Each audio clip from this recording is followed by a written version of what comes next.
Welcome back to Secret Weapons. My name is Mark Johnston, and if this is your first time here, this is a YouTube channel where we do guitar demos and reviews, as well as studio tips and tricks for leveling up your writing, playing, and producing from the perspective of a guitar player working out of a home studio. If that's the kind of thing that might appeal to you, I would love it if you'd hit that subscribe button and stick around for future videos. Today we're taking a look at the Anti 1992 amp from Universal Audio. So I've covered a decent number of amp in the box options on this channel over the years, and I've kind of called out brands when they do something that I really like to see, which is release something that isn't just the Fender Twin, Vox AC30, or Marshall Plexi in a box. We saw so many 3-in-1s for like a 5-year stretch there that anytime somebody comes out with something more off the beaten path, I'm just happy to see it. I get that they're like less bankable names and they're less ubiquitous as amplifiers, but I think that niche choices make for more interesting approaches to writing music. And so it's really interesting to see Universal Audio here with this, because the initial run obviously broke that mold slightly in the form of releasing the Ruby, an AC30 style amp, the Dream, a Fender Twin style amp, and the Woodrow, which was like an old school Fender Tweed from the 50s, rather than doing like a Plexi proper, which, as you probably know, they went on to do about a year later with the Lion. The release of the Lion was also a really interesting development in their process, because it also represented a big step forward in the kind of stuff they were putting in the app for these pedals. Universal Audio has kind of always gate-kept some of the additional features in these devices across the delays, the reverbs, the modulation, everything behind their Bluetooth pairable app, and you can feel however you want about that. I personally am mildly frustrated by it, especially because of the Universal Audio kind of somewhat notorious Bluetooth connectivity issues. There is no getting around the fact that they are adding more and more on that side of things with these devices, and despite the kind of tenuous nature of my relationship with needing my phone near me to make changes, I am grateful that if you're not going to change this format, I'm grateful that you're adding more customization. And the Anti is definitely, as of time of recording, the most tweakable amp in a box Universal Audio has made so far, which is really funny considering the reputation that the amp this is based on has. So for the uninitiated, the Anti is based on an early 90s Peavey 5150, the kind of like big block face letter version of the amplifier. It's a pretty famous heavy rock and metal amplifier used by bands like Slipknot and a lot of death metal bands as well. You're going to hear today, and if this is after release day, I am sure a lot of people playing grindy, speed metal, death metal, that kind of thing on this device. And so I didn't want to do that on my intro track for 2 reasons. Number one, I'm not a good enough guitar player to play any of those genres. I can't play gent, I can't play speed metal, but what I can do is hear what having a 5150 style amplifier would do for my writing process. And a couple of things that I found, and that I hope that you kind of took away from that intro song as well, is there's some really good clean tones in this thing, like way better than I earnestly was expecting going into this. And there's also some really, really good mid-gain tones. Those Mustang parts at the end of that, and the kind of bowed sections with my bass 6, I was pretty blown away by like how phenomenal this thing kind of translates those genre touch points as well, those more post-rocky style tones. I really was prepared to go into this going, well, it's gonna be a breakdown, it's gonna be metalcore adjacent, because that's what I do. But I found Anti to be very, very flexible, and I think that's because of a lot of what's available in the app on this thing. But let's start by talking about the device itself. On its face, you have a pretty straightforward set of controls, as well as a pretty bold move on this thing. You have your pre-gain, your output, and then your 3-band EQ and a presence control. Pretty straightforward. It's kind of what you would expect from a metal amp. You've got your lows, your mids, your highs, and your presence control, as well as kind of that input gain, how hard you hit your kind of distortion tube preamp section.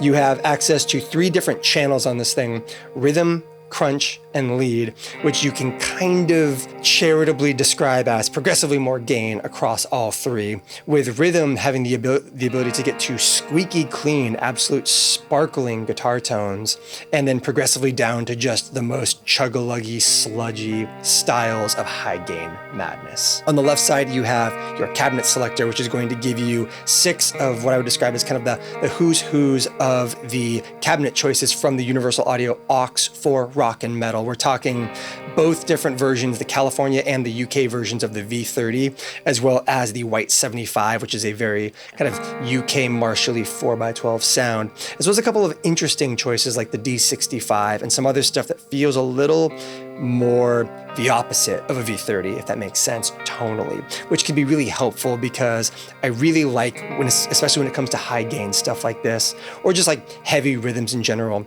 I really like double tracking a rhythm guitar part and switching between cabinets for each of those takes. And I did that a lot on that intro track, where I would use 2 different V30 voicings on left and right respectively, and access to those things and quick access to those things makes for the ability to double track your guitar parts with a lot more intention beyond just, well, if you track it twice, it sounds bigger. But here's where some interesting stuff starts to happen. You have the up position on this middle switch, which goes from the kind of standard amp controls to your alternate controls on this thing, which in this case are respectively above pre-gain, your resonance control, which I think you could probably charitably describe again as pre-gain low-end buildup is probably the way that I would describe it. It feels like you're increasing the Q of the low frequency buildup ahead of the initial gain stage. So as you turn that up, you get more heavy low end out of it versus, I'm assuming the topology of the amp this is based on would say that your 3-band EQ exists after that preamp gain. And so that resonance might be before it, because it's definitely a different version of the low end timbre of your tone. Top, middle, above presence is going to be a gate, and that is just going to set your threshold, but there's a full-on gate in this thing that we will get to in a minute. And then across the bottom, you actually have your overdrive amount, your overdrive tone, and your overdrive level, because if anybody remotely versed in 5150 recording for heavy music is paying attention, you know that the classic recording move for tracking these kinds of heavy amps is to put a tube screamer in front of it. The way that a tube screamer tightens up low end and kind of creates that mid presence can be really the secret sauce for tracking big sounding heavy guitars. And there's a full-on tube screamer built into this device, all 3 knobs. You have a proper tube screamer in here for when you want it. And you can coordinate these switches so you can actually turn one of the 2 switches down below. Instead of bypass and preset, you can have it be bypass and overdrive on and off. But when you dig into the app on this thing, it gets a lot more comprehensive is probably the word I would use. There is a bright switch that you can toggle on and off. You have attack, decay, sustain, release. You have the full ADSR for the gate in this thing, allowing you to create very gentle, natural feeling gates or very choppy and gate as an effect genty style tones as well. You also actually have the ability to switch between a conventional tube screamer style overdrive and a different voiced overdrive. The switch on it is a TS or a TC. The TC is going to be brighter, have more of a low cut to it. Just 2 different flavors of overdrive for that pre-amplifier overdrive gain stage. So there's a lot in here already. And beyond that, when you are in clean mode or in rhythm mode up top, there are 3 different subsections of the rhythm that you can kind of grab. You can grab clean, punch, and punch plus, I believe.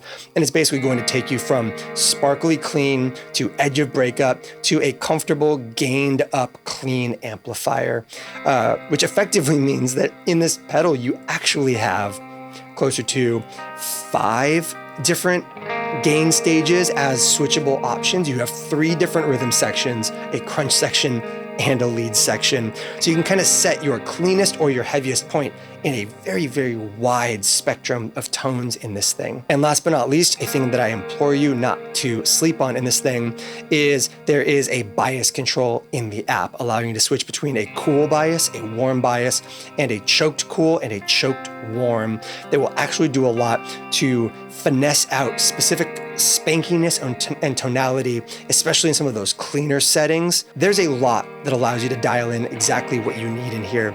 And that brings me to an interesting thought I have on this, which is I'm curious to see who this is for. And that's not to say that this isn't good. I've really enjoyed it. I've been really impressed with the clean tones and the high gain tones. But when it comes to the kind of conventional 5150 market, I feel like most of who we see playing those in studios or on tour in professional settings tend to be guys who are in the rack world already, whether it's Axe FX or Kempers or whatever. I feel like when it comes to that heavy crowd, we see a lot of rack gear or proper real amplifiers. And this is definitely a very flexible but very different format for that kind of thing. And I'm somebody who's talked a lot about workflow being an important part of your creative process, and I choose certain pieces of gear because the workflow kind of works to like take a cognitive load off of me so I can focus on writing more easily.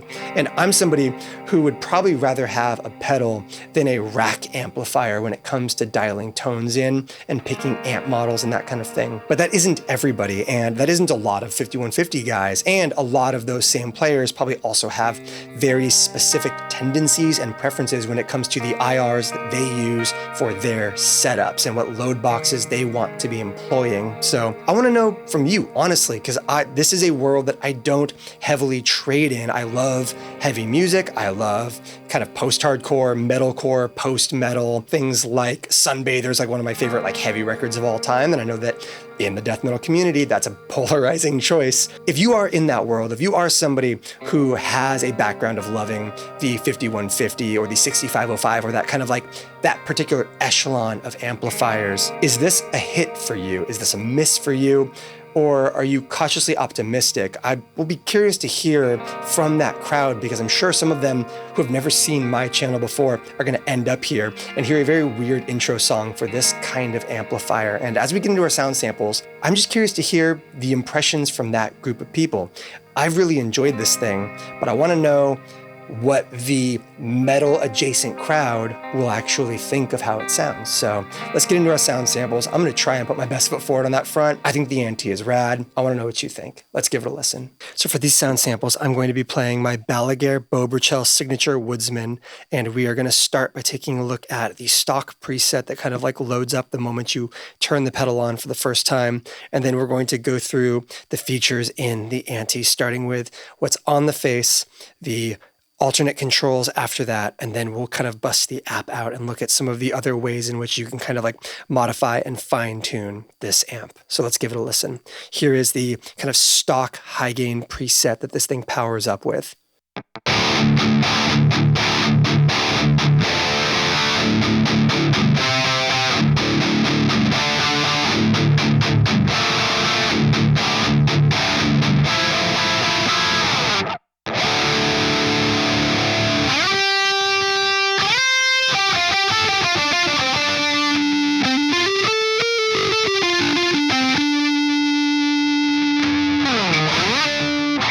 Okay, but I think it's worth noting, and as we showed on that intro track, this thing is a lot more versatile than just the high gain chugging. Okay, so let's go ahead and jump over to a clean setting. I want to start at the rhythm circuit first. So we're going to go into the middle position on my guitar, coil tap out for a more split pickup, single coil style sound. And let's kind of bring the pre-gain down and start playing around with the presence and EQ control in this context to hear some of the kind of like clean tones and more sparkly sounds you can get out of something like this.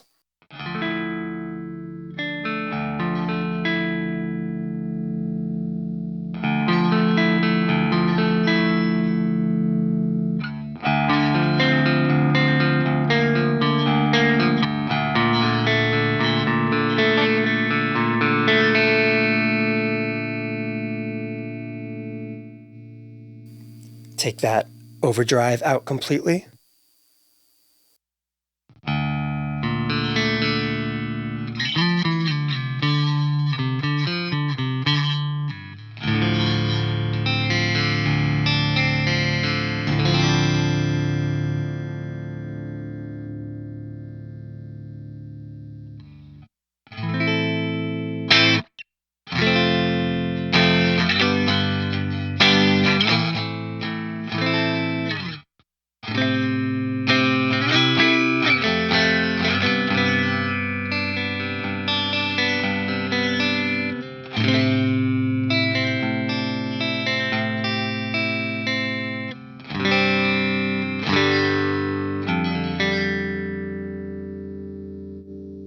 One of the things that I love is how much you can kind of like vary up the tonality just using these different cabinets in this thing.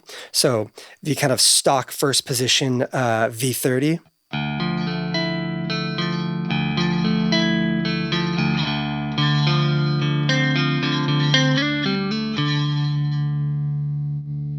Second position.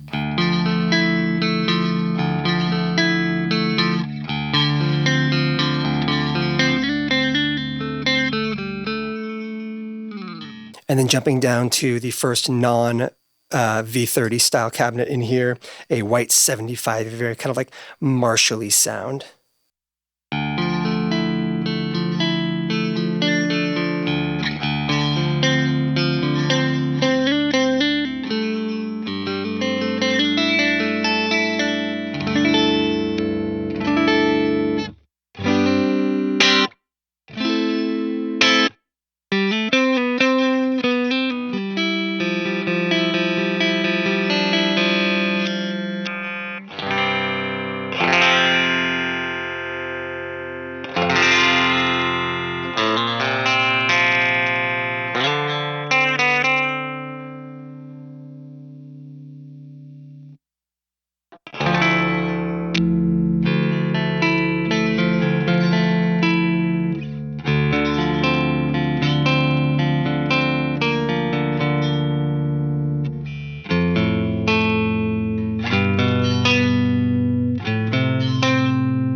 And obviously, if you go back to like a more humbuckery sound, you can start getting into more crunchy tones here.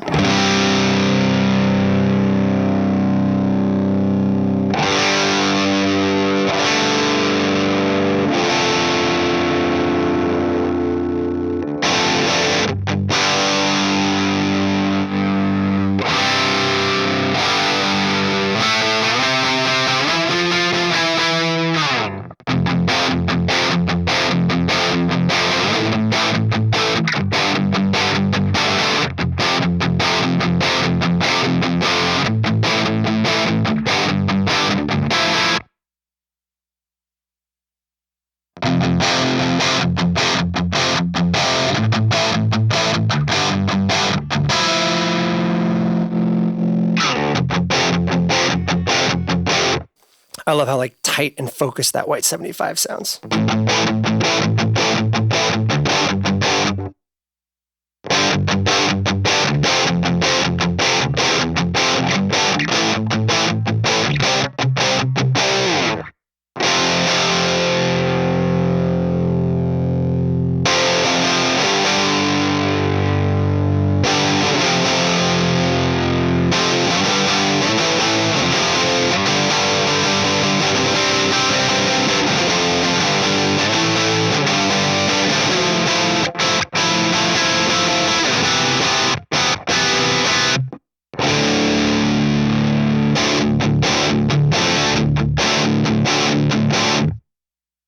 And of course, you also have a third bank of cabinets, or a second bank of cabinets, switching that light from red to green, starting with the D65.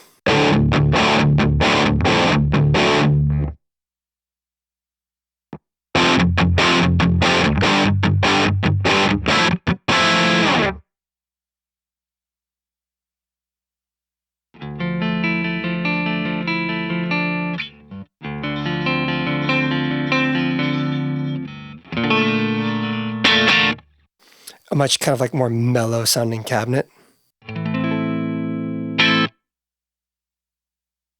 A Super 80.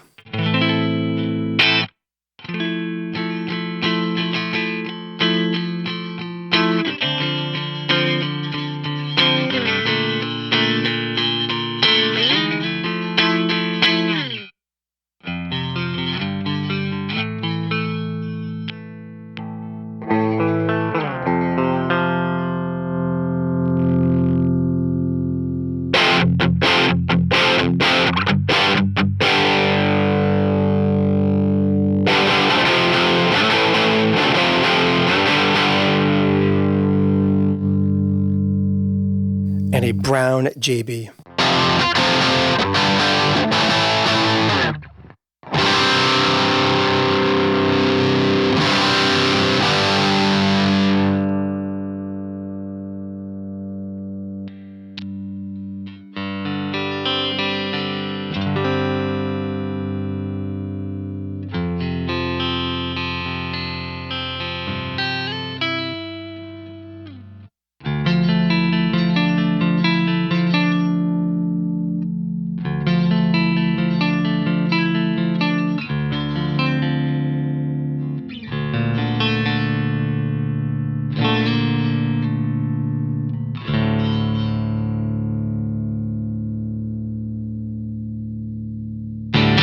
Okay, let's get back to our humbucker and jump from that rhythm circuit to crunch, which is going to take us straight from, I guess for context, let's go back to kind of like our first V30, one of my favorite sounds in here. And for context on how much more gain we're about to get, pre-gain right there, from rhythm to crunch.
Let's go down to lead.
That's where things get like really like sludgy. You know what? Let's lean in. Let's mid scoop it a little bit, crank the lows.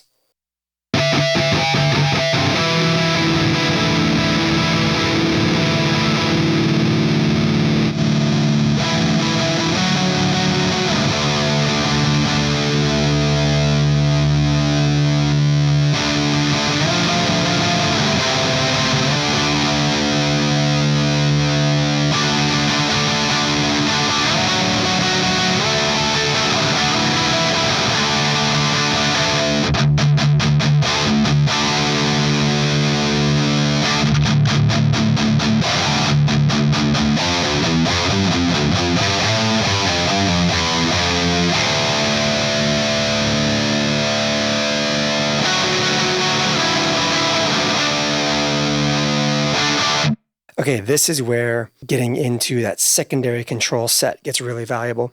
Obviously, the gate is engaged already. So let's get to kind of like a pretty good sound right here.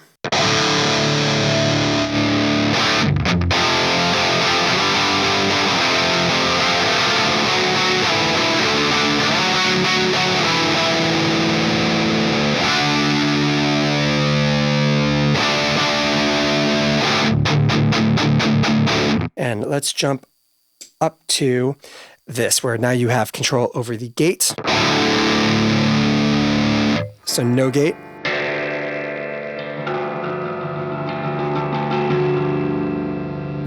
And you can increase the threshold of the gate.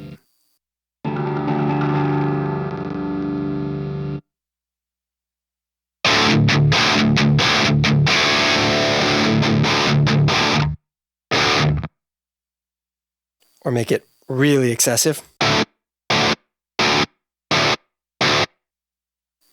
Let's dial it back to something subtle. Right about there, it's probably sweet. And then you also have resonance, which is kind of like, I don't know exactly what it is, but it reminds me of basically pre-gain low end versus post-gain low end. So like my guess is that these all kind of exist as after your kind of like input gain, and then these all kind of like form your sound after that. This I think is like low end before the kind of like initial gain stage on this thing. So if you dial this way back,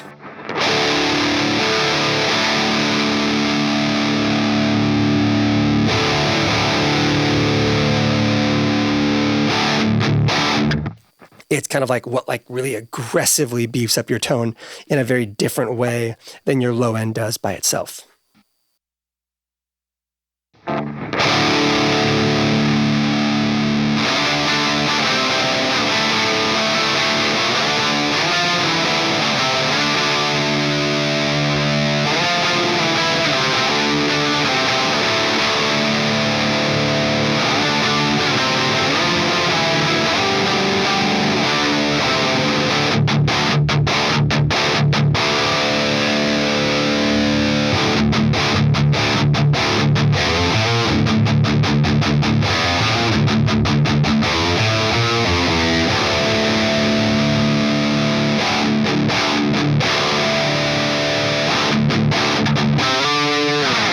And of course, you have, because no good 5150 style amplifier would be complete without a tube screamer in front of it. It's kind of the modern metal playbook. So down here at the bottom, you have, as the stock configuration is, a tube screamer style overdrive with your gain level, your tone, and your volume. So all the way down here, it is out of commission completely.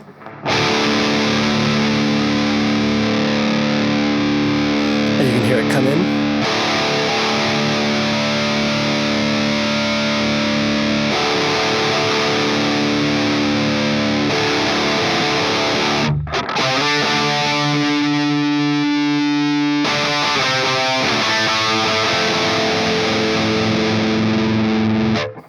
When I'm using it, I tend to really like it in that kind of like very low gain. It's like gain next to zero, and you just kind of bring it in to kind of tighten up the low end a little bit, especially with that pre-gain. So like let's take it all the way out and crank that pre-gain up a little bit more.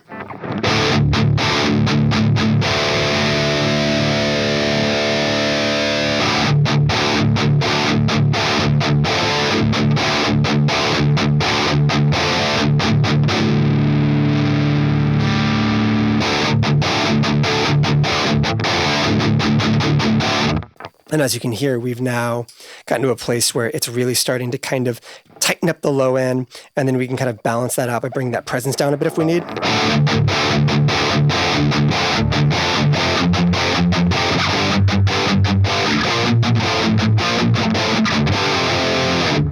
Which is great for avoiding this thing sounding too like swarm of bees, but also like, you know, that's where you find that kind of great balance of not being that overly fizzy swarm of bees thing at the top end, but also not being so flabby in the low end that you can't kind of like find it in a mix.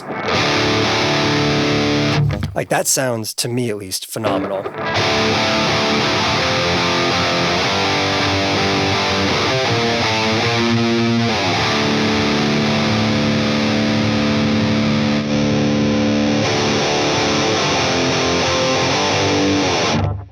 And then you just kind of like refine all those things depending on the cabinet you're on.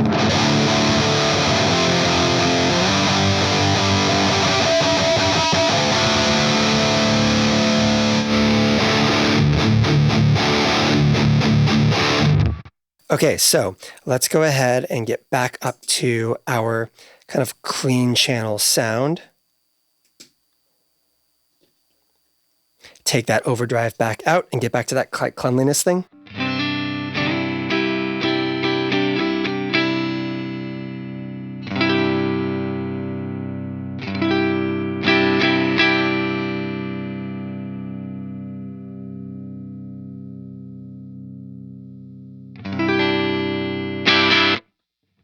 And let's hear that tube screamer in this context for just giving things a little bit more. So once again, we've got that kind of like low end buildup that we want.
Yeah, it's cool that you can just kind of like use that tube screamer as its own little like gain stage. And in the app, you can actually make it so that this, instead of activating a preset, if you're in a position where like you like the amp as it sounds dialed in and you're not going to change it a bunch, this can be bypass or activating your drive as well. So you can actually have a situation where you can kind of like stomp on your tube screamer for a little boost or a tightening effect or whatever else that you might need. So trying to film your pedal and your phone screen at the same time is a little bit of a hassle, so this may not be super clear, but let's do our best because there is a lot inside of this app that is worth looking at. So outside of course, factory presets and user presets and artist presets and everything else, you of course have your additional configuration stuff. You can do things like switch between the tube screamer and a different flavor of overdrive.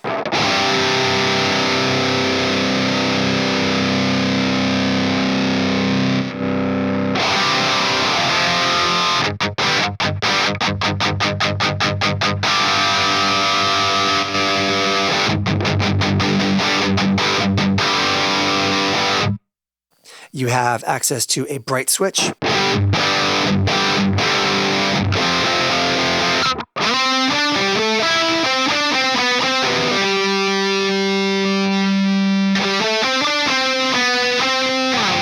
Which is great because between presence, treble, cabinet choices, the overdrives, tone shaping ability and the bright switch, you actually have a ton of ways of modifying, taming, or accentuating that, hornet's nest sound that these kinds of amplifiers are famous for.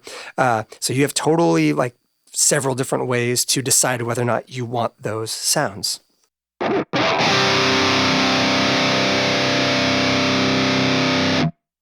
And of course, you have everything for your noise gate right here as well. So outside of just being a good way to effectively tamper down unwanted noise and everything, the full scope of the noise gate allows you to do things like pull up a very genty sound, that kind of thing. So rather than me going through all this, let's instead jump over to the factory presets, grab a genty one, and see how they've adjusted things to kind of accomplish that goal.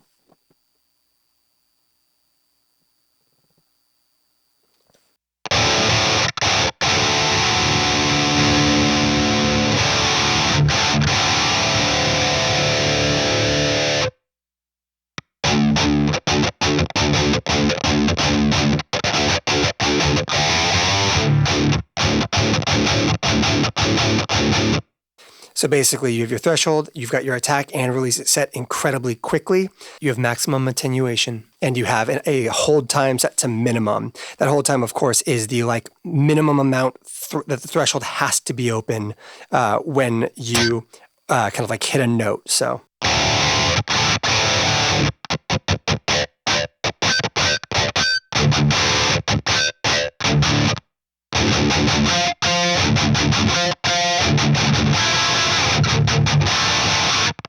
This is where we reveal to an audience that already knows this that I don't know how to play gent.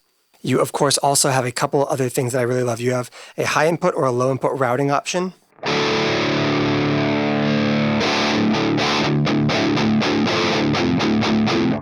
You also have a room control, which is very, very nice.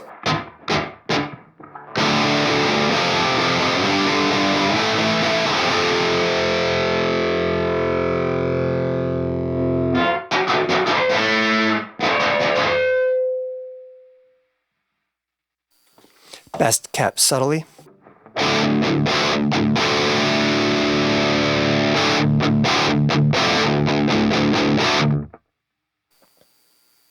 Post gain, basically, if you've got your output where you want it.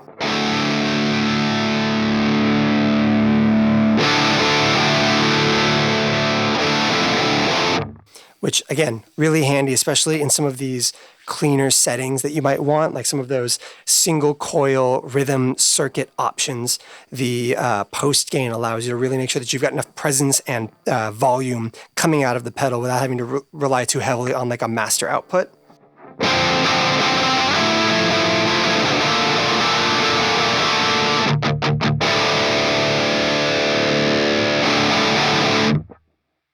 And then there is the bias mode, which I think is actually incredibly useful. You have 4 different ways of biasing this pedal. You have cool, warm, and then choked cool and choked warm. So cool and warm.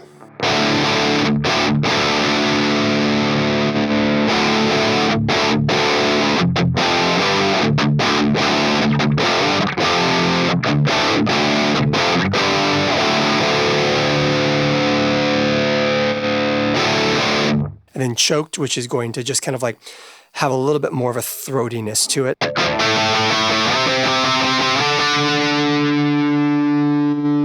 Cool by itself.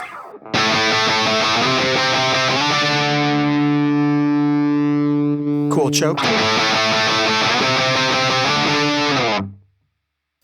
And then my personal favorite is warm choke.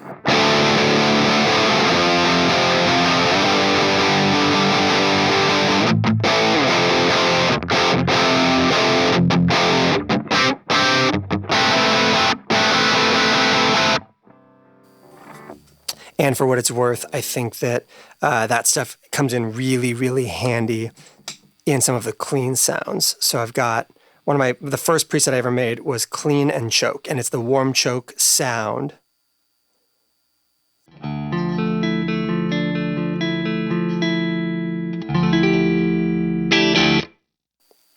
Versus warm by itself.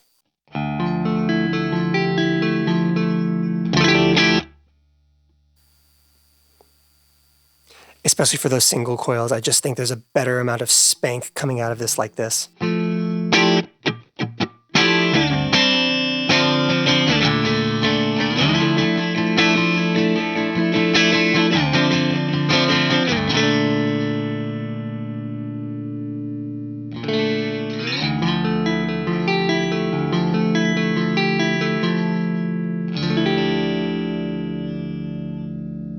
And then of course it gains up pretty quickly.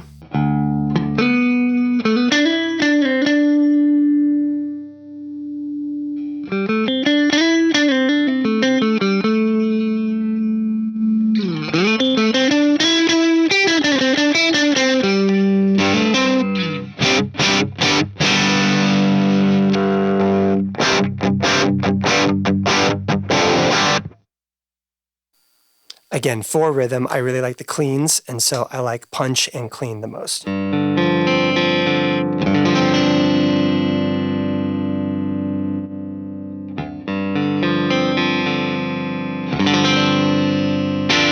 as you can see, with lead and with crunch, you don't get that setting.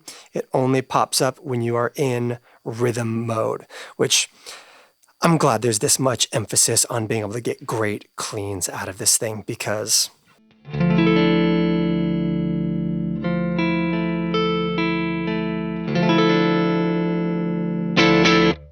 if you made it to the end of this video, thank you so much for watching. Before we got into those sound samples, I asked for your thoughts on this device, and that was before we got into those sound samples.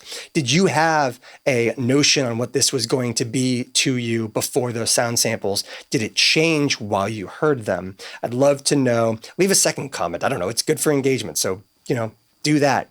Once again, if you would subscribe to this channel, stick around for future videos, I would really appreciate that. I only post like once or twice a week, so I'm not going to blow up your inbox. And until next time, thanks for watching.